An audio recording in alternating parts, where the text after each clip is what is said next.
আজকে বানাচ্ছি ডিমের টেবিল।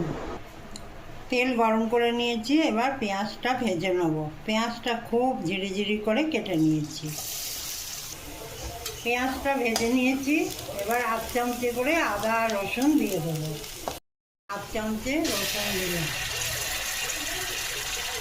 আর 1 চামচে আদা দিলাম।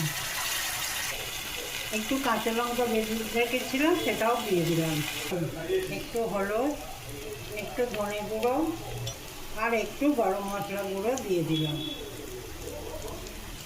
এবার আলু সেদ্ধ করে মেখে রেখেছি, এবার এটা দিয়ে দিচ্ছি। এই মশলাটা দেখছেন, এটা জিরে আর শুকনো লঙ্কা ভেজে গুঁড়ো করে রেখেছি। এবার এটা 1 চামচের মতন দিয়ে দেবো। ভালো করে মিশিয়ে নিয়েছি। এবার অল্প ধনেপাতা দিয়ে ভালো করে মিশিয়ে নেব। আমি একটা গোলা তৈরি করে নিয়েছি। 2 চামচে কর্নফ্লাওয়ার, 2টো ডিম, অল্প নুন দিয়ে ফেটিয়ে রেখেছি। এখানে পাউরুটি গুঁড়ো করে রেখে দিয়েছি।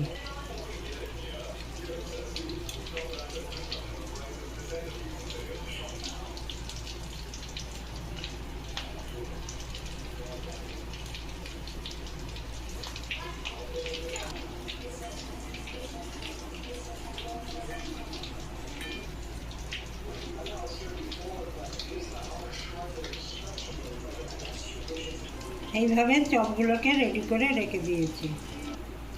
তেল গরম করে এবার এইগুলোকে ভাজতে বসিয়ে দেবো। একদিক ভাজা হয়ে গেছে, এইভাবে অন্য দিকটাও লাল করে ভেজে নামিয়ে নেব। নামিয়ে নিয়েছি, আমার ডিমের টেবিল তৈরি হয়ে গেল।